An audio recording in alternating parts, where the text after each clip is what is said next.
పవన్ కళ్యాణ్ గారికి ballot number 4 గాజు glass గుర్తుకు ఓటు వేసి 1,00,000 ఓట్ల మెజారిటీతో గెలిపిద్దాం. రైట్. ఇప్పుడు మనతో అయితే ప్రముఖ ట్విట్టర్ లో బాగా యాక్టివ్ గా ఉంటారు జనసేన తరపున గుడుంబ శంకర్ అయితే మనతో ఉన్నారు. ఒకసారి అన్నతో మాట్లాడే ప్రయత్నం చేద్దాం.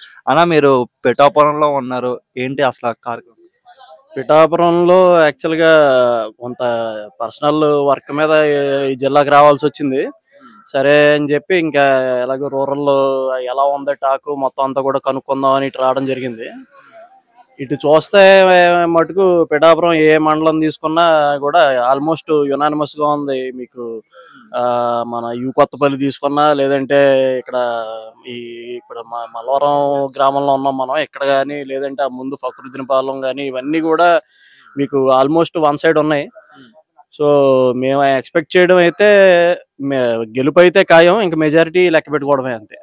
అంటే సోషల్ మీడియాలో ఒక హైప్ జరుగుతుంది, అదే హైప్ రియల్ గ్రౌండ్ లో ఉందంటారా, లేకపోతే ఆ హైప్ తగ్గ గ్రౌండ్ రియాలిటీ లేదంటారా? హైప్ ఎంతైతే ఉందో అంతకంతా కూడా గ్రౌండ్ లో అది కనపడుతుంది, క్లియర్ గా కనపడుతుంది. ఎవరిని కదిపినా కూడా కళ్యాణ్ గారికి ఓటేస్తామని చెప్తున్నారు. చాలా మందిని 2 రోజుల్లో అడిగాను నేను. ఎవరిని అడిగినా కూడా మేము పవన్ కళ్యాణ్కి ఓటేస్తాం, పవన్ కళ్యాణ్ గారు వస్తే ఇక్కడ ఖచ్చితంగా మార్పు జరుగుతుంది, నియోజకవర్గంలో మంచి పనులు జరుగుతాయని చెప్పి ఒక నమ్మకంతో డెఫినెట్ గా ఉన్నారు. కాబట్టి మీడియా హైప్ ఏం కాదు, రియల్ గానే గ్రౌండ్ లో ఎవరిని అడిగినా కూడా ఇదే ఒపీనియన్ తో ఉన్నారు. అంటే చాలా మంది, అంటే కొంతమంది ట్విట్టర్లో జరిగే వార్స్ ప్రకారం ఏంటంటే మీకు ఆఫ్లైన్ సోషల్ మీడియాలోనే మీకు స్ట్రెంత్ ఉంది, మీరు గ్రౌండ్ ఏరియాలో జీరో, మీరు అసలు ఏం చేయలేరు అన్న కైండ్ ఆఫ్ వాళ్ళు మాట్లాడుతుంటారు కదా. దాని మీద 2019 పరిస్థితులు వేరు, ఇప్పుడు పరిస్థితులు వేరు. 2019 అనేది పవన్ కళ్యాణ్ గారికి కానీ జనసేన పార్టీకి కానీ అది మొట్టమొదటి ఎలక్షన్. ఆ రోజు మీరు అన్నట్టు కొన్ని చోట్ల వాస్తవంగానే క్యాడర్ కానీ, లేదంటే గ్రౌండ్ లెవెల్ స్ట్రెంత్ కానీ ఇదంతా కూడా బిల్డప్ చేసుకునేటటువంటి ప్రక్రియలో ఉంది ఆ రోజు. బట్ ఈ రోజు అయితే మాత్రం డెఫినెట్ గా ఆ పరిస్థితి లేదు. ఎక్కడికక్కడ మీరు నాట్ జస్ట్ పిఠాపురం అనే కాదు, మీరు కాకినాడ రూరల్ కూడా చాలా స్ట్రాంగ్ గా ఉంది ఈ రోజు జనసేన పార్టీకి. కోనసీమలో కూడా చాలా స్ట్రాంగ్ గా ఉన్నారు. మీరు పీగన్నవరం కానీ, రాజోలు కానీ అద్భుతంగా ఉంది ఈవేళ. సో ఈ సోషల్ మీడియాలో మీరు ఒకప్పుడు ఉండేది ఇప్పటికి రుద్దుతున్నారు, కానీ 19కి ఈ రోజుకి డెఫినెట్ గా పరిస్థితుల్లో చాలా మార్పు ఉంది. అంటే ఇప్పుడు మనకి చాలా పీపుల్ అయితే కన్వర్ట్ అయిపోయారు డిజిటల్ మీడియా మొత్తానికి కూడా. So most of the people door to door campaigning కన్నా సోషల్ మీడియా క్యాంపెయినింగ్ బాగా ఇంట్రెస్ట్ చూపిస్తున్నారు. సో ఈ సోషల్ మీడియా హైప్ అనేది, like not only hype, social media జరుగుతున్న ఈ థింగ్స్ అన్ని కూడా డైరెక్ట్ గా కానీ ఇండైరెక్ట్ గా కానీ వాటర్ మీద ఎఫెక్ట్ పడుతుందా? మీకు 100% కూడా ఇప్పుడు సోషల్ మీడియా ఇంపాక్ట్ అనేది గ్రౌండ్ లో ఉంది. మనం ఏం మాట్లాడినా మాట్లాడకపోయినా ఒక న్యూస్ పేపర్ చూపించి ఇది ఏ పార్టీ పేపర్ బాబు అని రోడ్డు మీద వెళ్ళి సామాన్యుడిని అడిగినా కూడా ఇది పలానా పార్టీ వాళ్ళ పేపర్ అని చెప్పేటటువంటి పరిస్థితి ఉంది. మీడియా క్రెడిబిలిటీ ఆ స్థాయికి దిగజారిపోయింది ఈ రోజున. ప్రతి ఒక్కళ్ళ చేతిలో కూడా మొబైల్ ఫోన్ ఉంది. అందరూ ఇవాళ యూట్యూబ్ కానీ, లేదంటే వాట్సాప్ గ్రూప్స్ కానీ, ఇంకోటి కానీ, ఇలాగా అందరూ కూడా ఇంటర్నెట్ వాడుతున్నారు. అందరి దగ్గర కూడా ఇవాళ స్మార్ట్ ఫోన్ ఉంది. కాబట్టి సోషల్ మీడియా ఇంపాక్ట్ అనేది 100% ఈ రోజు గ్రౌండ్ లో ఉంటుంది. మీడియా క్రెడిబిలిటీ కన్నా కూడా సోషల్ మీడియాలో ఏం మాట్లాడుకుంటున్నారు అనేది గ్రౌండ్ లో 100% అది రిఫ్లెక్ట్ అవుతుంది. రైట్. ఇప్పుడు కళ్యాణ్ గారి కోసం ప్రాణాలు ఇచ్చేస్తాం మేము అన్న అంటే చింపేసుకుంటాం చేసేస్తా అన్న ఫ్యాన్స్, అంటే ట్విట్టర్ లో కొట్టుకున్న ఫ్యాన్స్, లైక్ మీది ఎక్కడో వైజాగ్, బట్ స్టిల్ మీరు ఇక్కడ పిఠాపురంకి వచ్చి అట్లీస్ట్ మీరు వర్క్ చేస్తున్నారు మీ వంతు సాయం కింద. సో అలాగా కొంతమంది హార్డ్ కోర్ ఫ్యాన్స్ అయితే ఉంటారు, వాళ్ళు కూడా మేము చాలా దుఃఖం మేము కలుస్తూ ఉంటున్నాం. సో అంటే అక్కడ అంటే ఫ్యాన్ వార్డ్స్ పెట్టి వాళ్ళు ఇక్కడ గ్రౌండ్ ఏరియాకి వచ్చి పని చేయడం కరెక్ట్ మంచిది అంటారా కాదంటారా? ఫ్యాన్ వార్స్ ఇవన్నీ కూడా ఇవి సెకండరీ. మనకేంటంటే ఈరోజు మనకు అన్నిటికన్నా ముఖ్యం ఏంటంటే రాష్ట్ర భవిష్యత్తు. ఈరోజు కళ్యాణ్ గారు సెల్ఫ్లెస్ గా ఆయన సీట్లో ఆయన త్యాగం చేసి ఈ అలయన్స్ అనేది ఆయన తీసుకొచ్చాడు. లేదంటే ఈ అలయన్స్ జరిగే పరిస్థితి లేదని అందరికీ తెలుసు. ఆ రోజు ఆయన స్వార్థంగా ఆలోచించేవాడైతే రాజమండ్రిలో ఆ రోజు పరామర్శకి వెళ్ళిన తర్వాత ఆయన వారాహి యాత్ర ఏదో ఆయన చేసుకుని ఇండివిజువల్ గా పోయేవాడు. బయటికి రాగానే అనౌన్స్ చేయాల్సిన పని ఆయనకి లేదు. ఆయన ఎందుకు అనౌన్స్ చేశారు అంటే ప్రభుత్వ వ్యతిరేక ఓటు అనేది చేయకూడదు, గవర్నమెంట్ మీద ఏదైతే వ్యతిరేకత ఉందో అది 100% కూడా ఆ ఓటు చేయకుండా మనం మంచి ప్రభుత్వం స్థాపించాలి, మంచి పరిపాలన అందించాలని ఒక సదుద్దేశంతో చేశారు ఆయన. సో ఈ మీరు అనుకున్నట్టు ఈ గ్రౌండ్ లో పనిచేసే వాళ్ళకి కూడా ఆ గుడ్ ఇంటెన్షన్స్ అనేవి వెళ్తాయి. ఆయన నుంచి ఇప్పుడు జనసేన పార్టీకి సంబంధించినంత వరకు ఎవరు పనిచేసినా కూడా కళ్యాణ్ గారి ఇన్స్పిరేషన్ తోటి పనిచేస్తారు.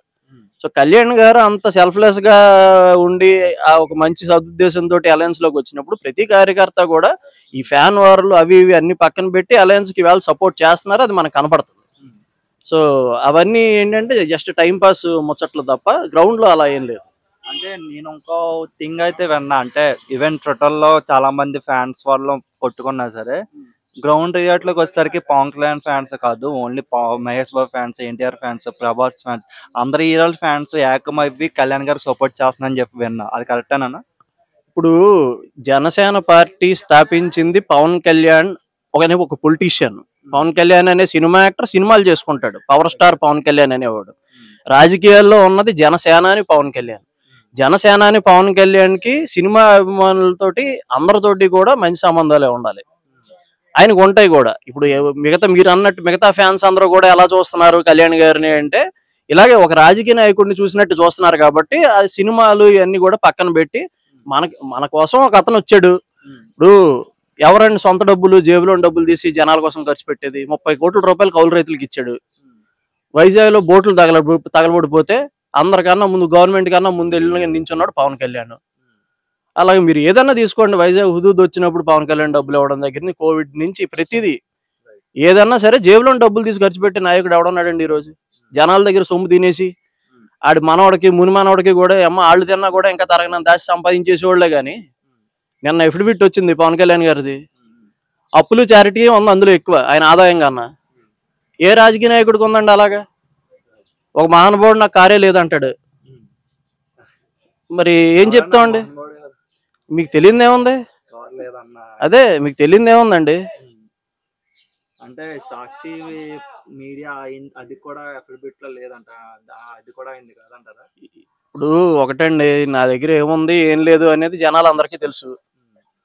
ఆయన చెప్పుకుంటే అయిపోద్దా చెప్పండి? సాక్షి పేపర్ ఎవరిది అని మీరు మిమ్మల్ని అడుగుతున్నాను. సాక్షి పేపర్ ఎవరిదండి? భారతి గారు ఎవరండి? మరి ఎవరిదండి సాక్షి? అవునండి, వేరే వాళ్ళు పేర్ల మీద పెట్టుకుంటాడు. ఇప్పుడు వాళ్ళ వైఫ్ పేరు మీద పెట్టుకున్నాడండి, ఆవిడ పోటీ చేస్తే ఆవిడ ఎఫిడవిట్ లో ఉండేది. వైఫ్ మీద పేరు మీద ఉంది కదా అని ఇతను కాకుండా పోదు కదా.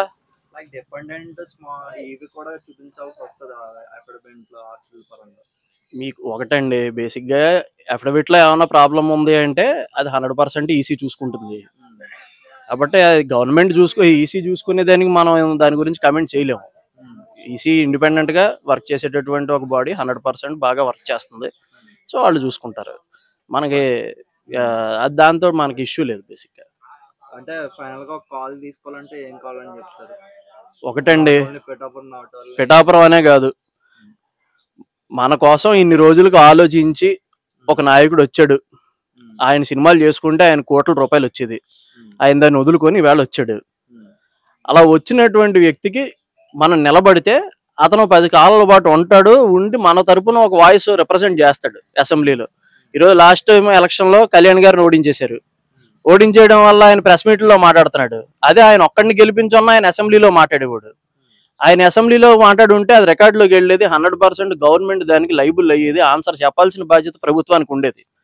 ప్రెస్ మీట్లకు పరిమితం అయితే అది ఉండేది కాదు. కాబట్టి మనం ఆలోచించుకొని మనం ఓటు వేయాలి. ఇప్పుడు ఎలాంటి వాళ్ళని నిలబెట్టాడు, ఆయన ఎలాంటి ఇంటెన్షన్స్ తో ఉన్నాడు, ప్రజలకు ఏం చేద్దాం అనుకుంటున్నాడు, ఆయన డబ్బు ఆయన ఖర్చు పెట్టి వాడు ఇంకో డబ్బు మీద ఆశపడతాడు అని చెప్పి నేనైతే అనుకోవట్లేదు. కాబట్టి 100% కళ్యాణ్ గారు ఈ ఒక సదుద్దేశంతో ఈ అలయన్స్ లోకి వచ్చాడు. కాబట్టి ఈసారికి అలయన్స్ కి ఓటేయండి, మీకు మంచి సత్పరిపాలన అయితే 100% ఉంటది అని చెప్పి మా నమ్మకం.